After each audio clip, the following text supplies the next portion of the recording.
அஸ்ஸலாமு அலைக்கும் ஃப்ரெண்ட்ஸ். இன்றைக்கி நம்ம சேனலில் பலாப்பழம் ரவை கேசரி எப்படி டேஸ்ட்டாக செய்கிறது அப்படின்னு பார்த்துடலாம். அதே சமயம் ஈஸியாகவும் செஞ்சிடலாம் ஃப்ரெண்ட்ஸ். வாங்க, நம்ம ஒரு பேனை அடுப்பில் வச்சுட்டு வாசனை உள்ள எந்த நெய்யாக இருந்தாலும் சேர்த்துக்கோங்க. அது கூட தேவையான அளவு முந்திரி திராட்சை சேர்த்துக்கோங்க. நல்லா பொன்னிறமாக வறுத்து எடுத்துக்கோங்க. வறுத்த முந்திரி திராட்சை தனியாக எடுத்து வச்சுக்கலாம். அது கூட ஒரு பட்டையை சேர்த்துக்கலாம். இப்போ நான் ஒரு கிளாஸ் 1.5 கிளாஸ் அளவுக்கு ரவை கேசரி செய்ய போகிறேன். அதுக்கு 5 கிளாஸ் தண்ணி பக்கத்தில் அடுப்பில் தண்ணியை கொதிக்க வச்சுருக்கேன் ஃப்ரெண்ட்ஸ். இந்த ரவையை நல்லா நெய்யில் பொன்னிறமாக வறுத்துக்கோங்க. கலர் மாறக்கூடாது, ஆனால் நல்லா வாசனை வர வரைக்கும் பொரித்து எடுத்துக்கலாம். இந்த மாதிரி நெய்யில் நம்ம ரவையை வறுத்து கேசரி செய்யும் போது கேசரி டேஸ்ட்டு செம்மையாக இருக்கும் ஃப்ரெண்ட்ஸ்.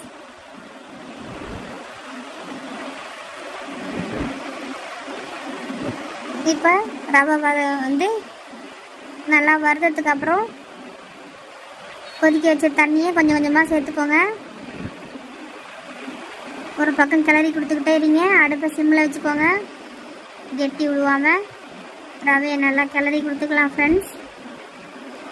புதுசாக நம்ம சேனலை பார்க்குறவங்க சப்ஸ்கிரைப் பண்ணிக்கோங்க ஃப்ரெண்ட்ஸ். தொடர்ந்து நம்ம சேனலில் இதே போல் பலனுள்ள video, cooking channel, health benefit, இந்த மாதிரி நம்ம லைஃப்பில் செஞ்ச கை வைத்தியம், இந்த மாதிரி நிறைய விஷயங்கள் வர இருக்கிறது. பாட்டி வைத்தியம்லாம் பார்த்து தெரிஞ்சுக்கலாம், பலன் அடைஞ்சிக்கலாம்.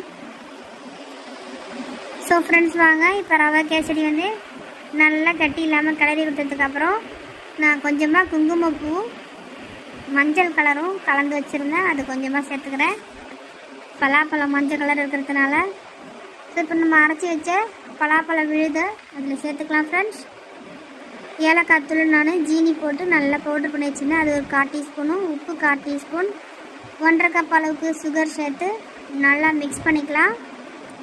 இனிப்பு உங்களுக்கு இந்த அளவுக்கு சேர்த்தது தான் கேசரி கரெக்டாக இருக்கும். கம்மியாக சாப்பிட்றவங்க வேணா சீனியை கம்மி பண்ணிக்கோங்க. எல்லாம் கலந்து கொடுத்ததுக்கப்புறம் மேலே நெய் தடவி 2 நிமிஷம் புழுங்க போட்டுருங்க. சூப்பரான சுவையான பலாப்பழம் கேசரி ரெடி.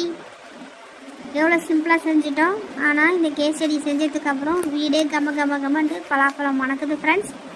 பலாப்பழத்தை எப்படி மூடி வச்சாலும் வாசம் காட்டி கொடுத்துன்னு சொல்லுவாங்க. அதே போல் இந்த கேசரி செம்ம மணமாக இருந்துச்சு.